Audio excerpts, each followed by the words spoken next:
अवधूत चिंतन श्री गुरुदेव दत्त श्री स्वामी समर्थ। तुम्हा सर्वांचं आपल्या चॅनलमध्ये खूप मनापासून स्वागत आहे। तुम्हा सर्वांच्या नक्की चांगलीच्या स्वामी महाराज पूर्ण करो। अनन्य चिंतया मा जनुर्वर पासतेम तेषां नित्यं भयुक्तानां योगक्षेम वाहाम्यहम। म्हणजे श्री स्वामी समर्थ वेळोवेळी म्हणत असतात की तू अनन्य चिंतने म्हणजे तू अनन्य पद्धतीने माझं चिंतन कर, माझं नामस्मरण जप, मी तुझ्या आयुष्याचा योगक्षेम वाहत राहील। आणि महाराजांची पुण्यतिथी म्हणजे काय आहे? फक्त हा असा एक दिवस असतो ज्याने तो देह त्याग केला आहे। पण महाराजांनी नेहमी सांगितलं आहे मी गया हम गया नाही जिंदा आहे। म्हणजे महाराज कधीही गेलेले नाहीत, महाराज आहेत। आपण जेवढ्या आतुरतेने आणि अखंडतेने आवाज देतो ना, महाराज आपल्या हाकेला धावून येतातच। सगळ्यात महत्त्वाचा स्वामी महाराजांची पुण्यतिथी कशी साजरी करायची आहे? भले हा खूप मोठा दुःखाचा दिवस होता, सगळ्या अक्कलकोटला रडवणारा दिवस होता, पण खरं सांगू का, अक्कलकोटला रडवणारा दिवस जरी असला पण तरीही महाराज अजून आहेत। महाराजांनी किती भाग्यवान असतील ते लोक की ज्यांच्यासोबत महाराज राहिलेत। महाराज जाण्याची वेळ जेव्हा झाली तेव्हा किती सगळ्यांना रडू आलं, प्रत्येक जण रडलं होतं। कारण की असा हा दिवस कुणालाच आयुष्यात नकोय। कारण महाराज आपल्या आयुष्यात किती मोठ्या गोष्टी करतात, त्यांची साथ असणं, ते आपल्या सोबत असणं खूप गरजेचं आहे। बघा, आपण किती संकटात असतो आणि अडचणीत असतो, खरंच धावून येतात ना ते महाराज धावून येतात। आता गुरुचैत्र पारायणाचा सोहळा सप्ताह सुरू होणार आहे। गुरुचैत्र पारायणाची सांगता कशी करायची आहे त्या संदर्भात सुद्धा माहिती देणार आहे। व्हिडिओ संपूर्ण बघा, संपूर्ण माहिती समजून येईल। आपण वर्षभरात नेहमी महत्त्वाची 2 पारायण करत असतो, ते म्हणजे एक सप्ताह सुरू करत असतो, म्हणजे सप्ताह करीत असतो महत्त्वाचे का ते म्हणजे एक दत्त जयंती असतं आणि दुसरं स्वामी महाराजांच्या पुण्यतिथीला आपण गुरुचैत्र पारायण असं करीत असतो। अशा दोन्हीही वेळेस आपण गुरुचैत्र पारायण म्हणजे हमखास केलं जातं। तर अशा वेळेस आता स्वामी महाराजांची पुण्यतिथी आहे आणि दत्त जयंतीचा गुरुचैत्र सप्ताह आहे। तर मग साजरी कसा करायचा असतो बघा, गुरुचैत्र पारायण हे दत्त जयंतीच्या वेळेस 8व्या दिवशी सांगता केली जाते, पण स्वामी महाराजांच्या पुण्यतिथीला ही 7व्याच दिवशी, म्हणजे आता स्वामी महाराजांची पुण्यतिथी 26 तारखेला ही शनिवारी असणार आहे, 26 एप्रिलला। तर ह्याच दिवशी आपल्याला सांगता करायचे। जे केंद्रात आहे त्यांची तिथे सांगता होईल, पण बऱ्याच महिलांना माहिती पण असेल नसेलही तरीही माहिती सांगण्याचा प्रयत्न करते की आपण जेव्हा सांगता करतो तेव्हा आता घरी असणारे किंवा केंद्रात असणार, केंद्रातली सांगता कशी असते, सकाळी लवकरात लवकर पारायण वाचन केलं जातं। 7व्या दिवशी 10:30च्या आरतीनंतर आरती केली जाते। आता केंद्रामध्ये आरती केली जातो, जे काही नैवेद्य असतो तो सामूहिक पद्धतीने नैवेद्य असतो, मांडी आळी केली जाते, खूप छान आणि सुंदर अशा पद्धतीने मांडी आळी केली जाते। आणि तिथे सगळ्यात महत्त्वाचं म्हणजे सामूहिक पद्धतीने जे काही असेल ते केलं जातं। तुमच्या परीने तुम्ही अन्नदानाचे काही अन्नदान करू शकतात किंवा पैसे देऊ शकतात, त्यामध्ये अन्नदान भरपूर मोठ्या प्रमाणात होतं।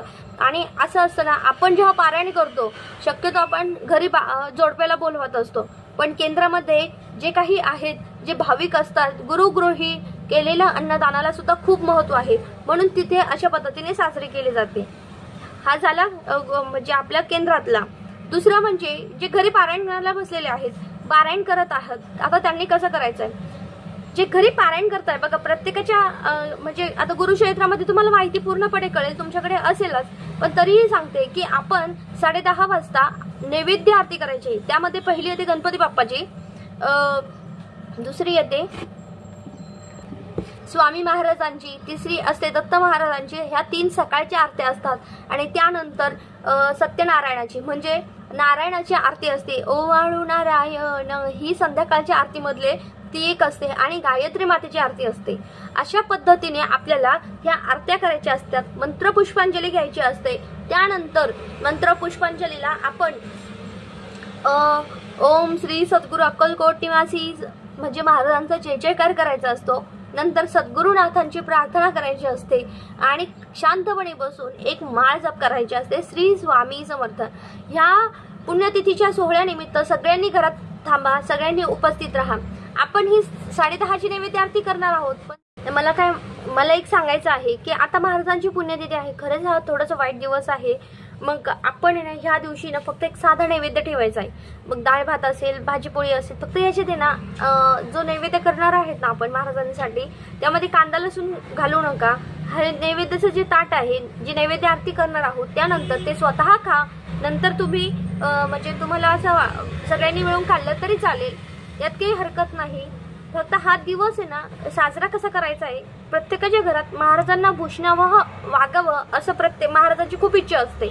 म्हणजे प्रत्येकांना सन्मान देणं, सगळ्या भगिनी आपल्या माता समान असतात, माते समान आहेत असं वागावं। दुसऱ्यांविषयी निंदा किंवा कुणाच्या विषयी आपल्या मनात अजिबात वाईट विचार ठेवू नये, कोणत्याही गोष्टीचा गर्व करू नये, कारण की देणारे ते आणि घेणारे ते, मारणारे ते आणि तारणारे ते आहेत, त्यांच्यापुढे कसल्याही गोष्टीचा आपल्याला गर्व करायचा नाही। बघा आता ह्या दिवशी आपल्याला स्वामी महाराजांची घरात मूर्ती असेल तर तिच्यावर अभिषेक अवश्य करा। सेवा महाराजांना अतिशय प्रिय होते आणि कायम प्रिय आहेच, भविष्यातही प्रिय असणार आहे। त्यामुळे महाराजांची मूर्ती असेल ना ह्या दिवशी आपल्याला छान जे असतं ना चंदन असेल, तुम्हाला सुगंधित जल असेल, जे आपण म्हणजे गुलाब पाणी असेल किंवा गंगाजल असेल, याने आपल्याला अभिषेक करायचा आहे। बघा अभिषेक करताना श्री स्वामी समर्थ, अखंड श्री स्वामी समर्थ तुम्ही 21 मिनिटे सुद्धा जप करू शकतात। 21 मिनिटे म्हणून तुम्ही महाराजांच्या मूर्तीवर अभिषेक पण करू शकता, ते तीर्थ घ्यायचं आहे। त्याचबरोबर तुम्ही स्वामी समर्थ म्हणा किंवा दुसरं श्री सुक्त, पुरुष सुक्त आणि पवमान सुक्त हे सुद्धा अतिशय महाराजांना प्रिय आहेत। आपण स्वामी महाराजांची भक्त म्हणतो, त्यामुळे आपल्याकडून ह्या गोष्टी झाल्याच पाहिजे। 3 अध्याय 11 माळी करणारे आहेत त्यांनी सुद्धा ते करा। आपल्याकडून ह्या दिवशी संपूर्णपणे 3 अध्याय 11 माळी व्यतिरिक्त एक स्वामी चरित्र सारामृताचा एक तरी पाठ आपल्याला ह्या दिवशी घ्यायचा आहे। बऱ्याच सेवेकऱ्यांना सेवे करणं शक्य होत नाहीये, 7 दिवस असेल किंवा कोणत्या ना कोणत्या कारणामुळे, पण हे बघा आपल्याला 1 दिवस तरी महाराजांसाठी हे करायचं आहे। भले हा खूप दुःखाचा दिवस आहे हो, पण हा दिवस कसा माहितीये का, आपल्या आयुष्यात ना महाराज आहेत म्हणून आपण आहोत, खूप सुखरूप आहोत। मी तरी म्हणते एक वेळेस काय होतं, देव तारत नाही पण गुरु नक्की तारतो, म्हणून जर गुरु कोपला तर देव सुद्धा तारत नाही, आणि जर देव कोपला तर गुरु अवश्य तारतो। म्हणून एक सांगते, कधी काही नाही पण गुरु मला तरी वाटतं मनातून हाक द्या। स्वामी महाराज सदोदित आपल्या पाठीशी आहेत, आपल्या जवळ आहेत। तुम्ही बाहेर निघताय, कोणत्याही कामाला जाताय, स्वामी महाराजांना सांगा की महाराज तुम्ही सोबत चला। महाराजांना ह्या दिवशी काही मागू नका हो, महाराज आपल्या आयुष्य ऑलरेडी ना भरभरून देत आहे। तुम्ही बघा फक्त सेवा करा, नाम जप करा, तुम्ही महाराज तुम्हाला मागून द्यायची वेळ नाही येते, भरभरून देत असतात। कारण की हा दिवसच असा आहे ना, काय मागायचं ना महाराजांना, जर म्हणायचं असेल ना सोबत राहा, आई बाप माय काय असेल त्या आपले सगळं सर्वस्व महाराज आहेत। बरेच जण म्हणतील ताई आमचे आई वडील सुद्धा आमचे गुरु आहेत। खरं सांगू, जे कोणी बाहेर राहताना आपल्या आई वडिलांना सोडून, मला एकच सांगायचंय की त्यांना विचारा की आपले आई वडील घरी सुखरूप राहावे, हे फक्त स्वामी महाराजांची कृपा असते, नाही तर दुसरं कोणीच हे करू शकत नाही। तुम्ही फोनवर बोलू शकतात, तुम्ही 300-400 किलोमीटर लांब राहतात, 200 किलोमीटर राहतात, तुम्ही कोणत्या कामासाठी बाहेर जातात, तुम्ही घरी परतण्याची शाश्वती फक्त महाराज देतात।